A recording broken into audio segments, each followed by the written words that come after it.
ऐसे गंदे लोगों की वजह से होता है देवरिया कांड, होता है अनुराग कांड। तीसरा इंतजार भी कर रहे होंगे।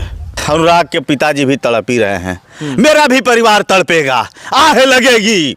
ऐसे लोगों को आह लगेगी, बुढ़ापे में तड़प तड़प कर मरेंगे। जो लोगों ने अनुराग को मौत के घाट उतारा है, याद रखिएगा वो भी दिन अगर जीता रहूंगा तो देखूंगा।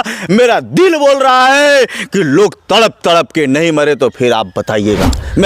अरे तुम्हारी हिम्मत कैसे हो गई कि तूने धाराधार हथियार से गला रेत दिया। डर मुझे कोई नहीं है, एक और पाप झेला है और एक और झेलेगा, लेकिन याद रखना मौत की भी कई गाइडलाइन होती है, उसमें भी गाइडलाइन होती है। कोई तड़प तड़प के मरता है, कोई हार्ट अटैक से मरता है, कोई चलते चलते मर जाता है, कोई आराम से मरता है, कोई बहुत अच्छा कर्म करके मरता है, जन्मों जन्म तक उसका सदियों तक नाम लिया जाता है। आपने देखा भी होगा, आपको भी एक माँ ने जन्म दिया होगा जज साहब, आपके घर में भी बीवी बच्चे होंगे, आप भी अपने फैमिली में जाते होंगे ना, तब बीवी बच्चों के साथ बड़े आराम से सोते होंगे।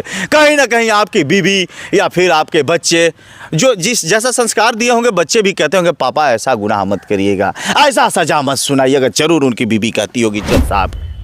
नमस्कार, आप देख रहे हैं दी पब्लिक स्टोरीज। दोस्तों, आज हमारी मौजूदगी फिर से जौनपुर में है और जौनपुर में हमारे साथ जो है अमित जी हैं। ये अमित जी वही अमित जी हैं जो अनुराग यादव मामले पर जो है खूब हाईलाइट हुए हैं, या यूँ कहें तो अनुराग यादव के पिता के साथ साथ जो रोने वाला पत्रकार है वो यही है। अनुराग यादव के पिता के गले लग कर जो है खूब रोते हैं और आदरणीय ब्रजभूषण दुबे जी जो गाजीपुर के वरिष्ठ पत्रकार हैं, उनके गले भी रख कर जो है खूब रोते हैं। और इनके जो वीडियो है जो है सोशल मीडिया पर तबाही मचा देती है। इस पर बहुत सारे कंट्रोवर्सी भी हुए थे। पहला कंट्रोवर्सी यही हुआ था कि पत्रकार जो है दिखावा कर रहा है। किस तरह का दिखावा? ये टीआरपी पाने के लिए जो है अनुराग के पिता को जो है इमोशनली ब्लैकमेल करके जो है व्यूअरशिप कमा रहा है। पूरा हम सच जानने का आज प्रयास करेंगे कि किस तरह से जो ये रोते हैं अनुराग यादव के पिता के घर जाकर। एक बार नहीं हुआ, ये कई बार हो चुका है। ये क्या रीज़न है कि जो इनको जो है वहाँ पे रोना आ जाता है? अमित जी, बहुत बहुत स्वागत है। हाँ, धन्यवाद सर। जो कल ही थोड़ा सा मैं ज़्यादा अपने आप को कंट्रोल नहीं कर पाया था। मैं तो गया था इंटरव्यू लेने के लिए कि गुरुजी से बहुत सारी बातें करूँगा, इस पे चर्चा करूँगा। तो कहीं ना कहीं मैं इंटरव्यू तो सही ले रहा था, लेकिन जो चीज़ें हैं ना, जैसे दिल में कष्ट पहुंचाते हैं। जैसे अनुराग के जैसे ही पिताजी कहते हैं कि मेरा वो लड़का ही नहीं था, मेरा कहीं ना कहीं दोस्त भी था, और अनुराग के पिताजी उसके साथ एक दोस्त की तरह रहते थे। और बहुत सारी बातें हैं जो चूँकि मैं इस प्लेटफार्म के माध्यम से नहीं कहना चाहूँगा। तो जैसे एक बाप और बेटे का जो रिश्ता होता है ना, तो कहीं ना कहीं एक दोस्ती का भी रिश्ता बन जाता है। दोस्त तो किसी रिलेशनशिप का नहीं होता है ना, कोई खून का रिश्ता होता है। तो कहीं ना कहीं यहाँ पे एक खून का भी रिश्ता है और एक दोस्ती का भी रिश्ता है। तो ये सब चीज़ें मैं सोच रहा था। अनुराग के पिताजी जब जब ये बातें कहते हैं, रो रो के कहते हैं, जैसे एक रोना और एक दिल से रोना, दोनों में थोड़ा सा कंफ्यूज कर देता है। तो ये सब चीज़ें सोच के मैं भी अपने आप को कंट्रोल नहीं कर पाता हूँ भैया। और मैं भी तो एक इंसान ही हूँ, मेरे को भी एक माँ ने ही जन्म दिया है। तो कहीं ना कहीं सबसे पहले इंसान है, उसके बाद कानून है। मैं कई बार कई वीडियो में भी कहा हूँ, तो मैं बता देता हूँ कि अगर जो लोग भी कह रहे हैं कि ये सब टीआरपी वगैरह या फिर रोने, तो मैं तो कहता हूँ 5,000 रुपये ले लो, आओ मेरे तरह कर दो। अगर तुमको अगर ऐसा लग रहा है 5,000 दूंगा, लेकिन उसमें एक शर्त भी रहेगी। अगर बीच चौराहे पे 20 समाज में रोना है, 1000 समाज के बीच में या 10 समाज, मतलब जैसे मैं यहाँ रोता, जिस तरह से अपना रोना होता है मेरा। अच्छा पत्रकार महोदय, आप भी कल थे, जो आंसू है अगर कोई उस तरह का आंसू निकाल देगा तो मैं 5,000 रुपया दूंगा, और अगर नहीं निकाल पाएगा तो 20 जूते भी मारूंगा, ये ध्यान रहे। और उसी चैनल आपने हमारे अभी सवाल का जवाब नहीं दिया। सवाल है जी, पत्रकार अमित जो है टीआरपी पाने के लिए रोता है, अनुराग के पिता के साथ अनुराग के पिता के पास जाता है, टीआरपी व्यूज बटोरने के लिए जो है उनके गले लग के रोता है, और ये सिर्फ दिखावा है। ये लोगों का बहुत सारा कमेंट है आपके प्रति। तो 5,000 रुपये ले लें, 5,000 रुपये मैं दे दे रहा हूँ, अगर कम पड़ेगा तो और भी दे दूंगा। वो भी रो के इस तरह दिखा दें और 5,000 रुपये ले लें। लेकिन अगर नहीं रो पाए तो 20 चौराहे पे 20 जूता मारूंगा, सबके सामने मारूंगा। अगर रो दिया तो 5,000 रुपये लेके जाए हमारे तरफ से। कम होगा तो और दे देंगे। एक क्वेश्चन, पत्रकार की कुछ गरिमा होती है, आप जानते हैं, ठीक है। कल अनुराग यादव के घर पर लगभग सैकड़ों पत्रकार थे। इसके पहले भी जब भी आपने जो है उनके साथ रोया है, तो तमाम सैकड़ों हजारों पत्रकार के बीच में आपने रोया है। मतलब वहाँ पर बहुत सारे लोग मौजूद रहते हैं। तो तमाम पत्रकारों के बीच में आप ही इकलौते ऐसे पत्रकार जो इमोशनल हो जाते हैं और रोने लगते हैं। ठीक है, और पत्रकार ऐसा नहीं करते हैं, तो क्या रीज़न है? और भी पत्रकार हैं, उनकी तरह आप हो सकते थे, क्योंकि पत्रकार का दायित्व तो क्या होता है भाई, न्याय नहीं दिलाना, मतलब पत्रकार का काम होता है उनके लिए आवाज़ उठाना। जब आप खुद जो है टूट जाएंगे, आप खुद पिघल जाएंगे, आप खुद रोने लगेंगे, तो उनको कैसे संभालेंगे आप? भैया पहले बात तो ये है, मैं आपको बता दे रहा हूँ आपके चैनल के माध्यम से, सरकार की भी कुछ गरिमा होती है। ऐसा नहीं है कि हम रोएंगे चिल्लाएंगे। क्या भैया, एक अनुराग तो गया, दूसरा अनुराग का भी इंतजार कर रहे हैं क्या आप लोग? तहसीलदार साहब, आप जैसे लोगों की वजह से लोगों की जाने जाती है। राजस्व विभाग की कहीं भी लापरवाही देखी गई है। सबसे बड़ा भ्रष्टाचार तो लगता है राजस्व विभाग में है। ऐसे गंदे लोगों की वजह से, मैं सबको नहीं कह सकता, कुछ अधिकारी ईमानदार भी हैं, राजस्व विभाग में भी कुछ अच्छे लोग हैं, मैं कुछ लोगों को कह रहा हूं। आपने देखा होगा देवरिया कांड, ऐसे गंदे लोग कराए थे। ऐसे गंदे लोगों की वजह से होता है देवरिया कांड, होता है अनुराग कांड। तीसरा इंतजार भी कर रहे होंगे, तीसरा कांड भी अब लग रहा है कि बहुत जल्दी आ जाएगा। ऐसी हालत अगर रही, ऐसे अपराधियों को अगर संरक्षण देख रहे थे दरोगा जी, जो अपराध कराते हैं, उकसाते हैं, और जो रमेश यादव जो असली हत्यारा है, किस तरह से उसको हथकड़ी भी नहीं लगती है हाथ में। हमारे यहाँ तो एक चोरी कर लेता है तो उसे हथकड़ी लगा के आप ही को झूठो कह देंगे, गरिया देंगे, कल हथकड़ी लग जाएगी, ले जाएंगे, ऐसे लगता है कि बहुत बड़ा अपराध किया हूं, ले जाएंगे, जमानत करवा देंगे। वो देखिए साहब का किस तरह से हथकड़ी भी नहीं लगी थी। बताइए ना जी, कोई अगर छोटा गुंडा बदमाश रहेगा वो क्या करेगा? वो तो कहेगा कि साला हथकड़ी भी इस देश में नहीं लगती है। और चूंकि हमारे देश का कानून बहुत तगड़ा है, फॉलो क्यों नहीं किया जाता? मैं आपसे पूछना चाहता हूं पत्रकार महोदय, आप देश के चौथे स्तंभ हैं, कहीं ना कहीं मैं सवाल खड़ा करने की कोशिश करता हूं, इतना कानून तगड़ा है तो लोगों को क्यों नहीं? लेकिन एक बात याद रखिएगा, अनुराग यादव को आज नहीं तो कल न्याय मिलेगा। भगवान के नगरी में देर तो होता है लेकिन अंधेर नहीं होता है, ऐसा हमारा इतिहास गवाह है, वेद पुराण बताता है। लेकिन ठीक है, स्टॉप करते हैं आपको। कभी आपको डर नहीं लगता है कि कहीं आपको पुलिस हथकड़ी पहना कर लेकर चली जाए?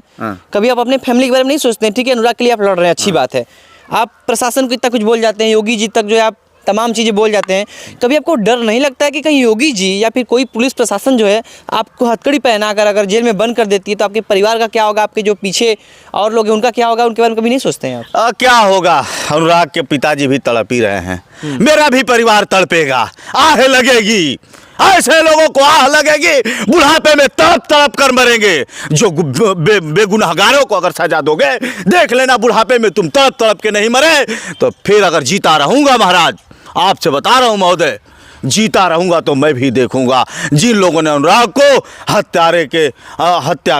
का हत्या किया है, जो लोगों ने अनुराग को मौत के घाट उतारा है, याद रखिएगा वो भी दिन अगर जीता रहूंगा तो देखूंगा। मेरा दिल बोल रहा है कि लोग तड़प तड़प के नहीं मरे तो फिर आप बताइएगा। मेरा दिल बोल रहा है तो मैं कह रहा हूं, मैं उतना बड़ा अनुभव नहीं हूं, लेकिन इतना याद रखिएगा, लोग कहते हैं कि पापों की सजा, अगर तुम पाप करोगे तो निश्चित एक दिन आप भी उसी शरण में जाओगे। भगवान के नगरी में देर तो भले ही होता है साहब। आप देख रहे होगे रमेश यादव, अरे तुम्हारी हिम्मत कैसे हो गई कि तूने धाराधार हथियार से गला रेत दिया? डर मुझे कोई नहीं है, एक और पाप झेला है और एक और झेलेगा, लेकिन याद रखना मौत की भी कई गाइडलाइन होती है, उसमें भी गाइडलाइन होती है। कोई तड़प तड़प के मरता है, कोई हार्ट अटैक से मरता है, कोई चलते चलते मर जाता है, कोई आराम से मरता है, कोई बहुत अच्छा कर्म करके मरता है, जन्मों जन्म तक उसका सदियों तक नाम लिया जाता है। आपने देखा भी होगा इतिहास का, मुझे कोई डर नहीं है, इतना याद रखिएगा महोदय। डर तो सबको होता है लेकिन मैं डरता नहीं हूँ, मैं बस ये जानता हूँ कि मैं सच्चे इंसान के लिए लड़ रहा हूँ, मानवता के लिए लड़ रहा हूँ। अगर जहाँ भी इंसानियत की बात आएगी, अनुराग की ही नहीं और भी मामले ऐसे आएंगे, मैं उनके मामलों में हमेशा खड़ा रहूँगा, बस मुझे वो मामला पता होना चाहिए। चलिए अच्छा, जब से अनुराग यादव की घटना हुई है, जब से अनुराग यादव की हत्या हुई है, तब से आप लगातार जो है वहाँ पर जा रहे हैं, लगभग आप कई बार जा चुके हैं, ठीक है? तो सब कुछ पूरा मामला आप देख रहे हैं क्योंकि आप बहुत क्लोज हो उनकी फैमिली से भी, तो फैमिली का आपके प्रति जो स्नेह प्रेम है वो तो काफ़ी है ही। सब पूरे प्रकरण में जो है आपको क्या लगता है, इस जो पूरे प्रकरण में जो न्याय नहीं मिल पा रहा है, तो इसमें सबसे बड़ा दोषी कौन है? सबसे बड़ा दोषी? सबसे बड़ा तो दोषी मैं राजस्व विभाग को मानूंगा। और जज साहब तो अपना फैसला सुनाएंगे। ये मुझे आशा और जज साहब साक्ष्य के आधार पे चलेंगे। जो ऐसे लोग जो साक्ष्य देंगे उस आधार पे सज़ा लिखेंगे। मैं जज साहब को धन्यवाद दूंगा। जज साहब को अभी इस मामले में गलत अभी नहीं कह सकता। हाँ, लेकिन इतना ज़रूर कहूँगा कि जज साहब कहीं ना कहीं आप भी फैमिली से बिलोंग करते हैं। आपको भी एक माँ ने जन्म दिया होगा जज साहब। आपके घर में भी बीवी बच्चे होंगे। आप भी अपने फैमिली में जाते होंगे ना, तब बीवी बच्चों के साथ बड़े आराम से सोते होंगे। कहीं ना कहीं आपकी बीवी या फिर आपके बच्चे जो जिस जैसा संस्कार दिए होंगे, बच्चे भी कहते होंगे पापा ऐसा गुनाह मत करिएगा, ऐसा सजा मत सुनाइएगा। जरूर उनकी बीवी कहती होगी जज साहब की, जरूर कहती होगी कि जज साहब, प्यार से भी कहती होगी जज साहब भी कहती होगी, हस्बैंड भी कहती होगी पति देव जी कभी गलत सजा मत सुनाइएगा। क्योंकि जो गलत सजा सुनाते हैं ना, उनको बुढ़ापे में भगवान सजा दे, उनके ऊपर भी न्यायालय है। ये मत सोचे कि मैं यहाँ फैसला सुना दिया जज साहब, आप भी सुन लीजिए। ऐसा नहीं है कि मैं डर रहा हूँ। डर कैसा, मैं तो प्यार से ही कह रहा हूँ ना साहब। हुजूर, माई बाप, योगी जी, मोदी जी, मैं सबको कह रहा हूँ, प्लीज अनुराग के मामले को देख लीजिए हुजूर, प्लीज देख लीजिए। बड़ी उम्मीद है आपसे। आप तो देश के बहुत उच्च स्तर पे हैं। आप लोग जो कह देंगे वो हो जाएगा। लेकिन एक बात और कहना चाहूँगा, योगी जी जिस तरह से सनातनी कपड़ा पहनते हैं ना, साधु संत भी हैं योगी जी, बहुत सरल स्वभाव के हैं, साधु शांत होता है। कहीं ना कहीं योगी जी को इस पे विचार करना चाहिए।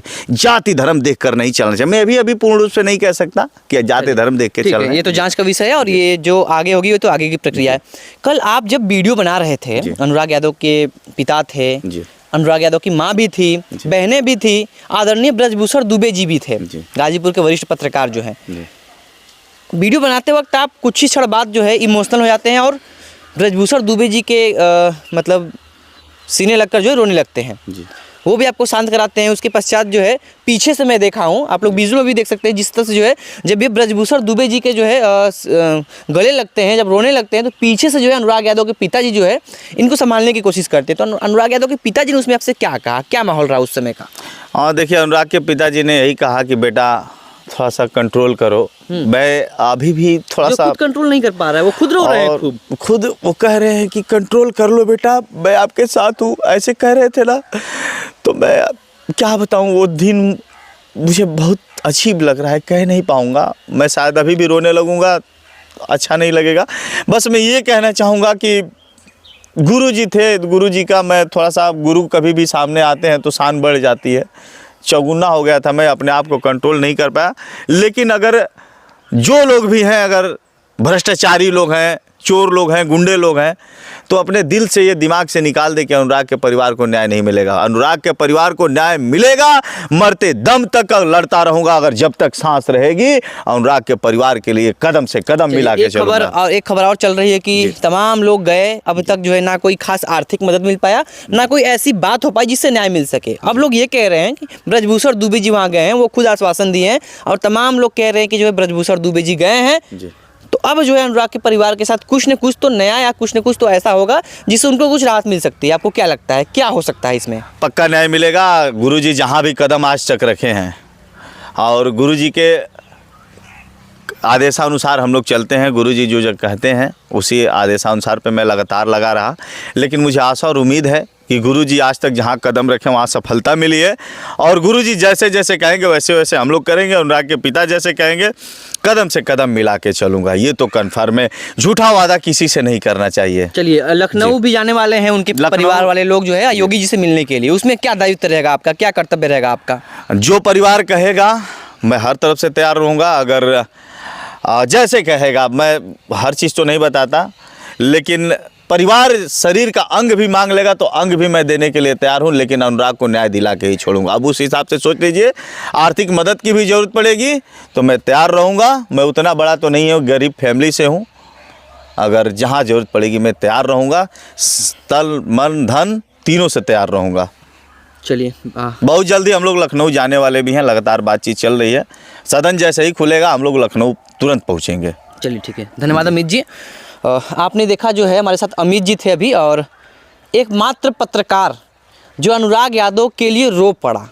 किसी भी पत्रकार को हमने ऐसे रोते नहीं देखा। हालांकि जो है ऑफ कैमरा बहुत लोग रोए हैं वहाँ पे, लेकिन ऑन कैमरा जो है पहला ऐसा व्यक्ति जो एक पत्रकार होते हुए भी जो है खुल के रो देता है। अनुराग यादव के पिता के गले रख के रोता है, कभी जो है ब्रजभूषण आदरणीय ब्रजभूषण दुबे जी के जो है गले रख कर रोता है, और खुली चेतावनी देता है प्रशासन को कि अगर न्याय नहीं मिलता है तो हम ऊपर तक जाएंगे, हम जान दे देंगे। ये भी कहते हैं कि जो है भगवान के घर देर है अंधेर नहीं है। ये पूरा प्रकरण आपको कैसा लगता है, और जिस तरह से इनकी बेबाकी से पत्रकारिता रहती है वो पत्रकारिता आपको कैसी लगती है? आपको क्या लगता है कि जो है ये जो इमोशनल हो जाते हैं, जो रोने लगते हैं, ये कोई दिखावा है या वास्तव में जो है वो ऐसी माहौल बन जाता है जिसमें जो है इनको रोना आ जाता है, या फिर जो है ये दिल के कमज़ोर पर्सन हैं, कमज़ोर व्यक्ति हैं, या बहुत जल्दी जो है पिघल जाने वाले हैं? तमाम जानकारियाँ, तमाम चीज़ें आप कमेंट बॉक्स में ज़रूर दीजिएगा। हम मिलेंगे नेक्स्ट वीडियो में, तब तक के लिए जो है हमें दीजिए इजाज़त। धन्यवाद, शुक्रिया।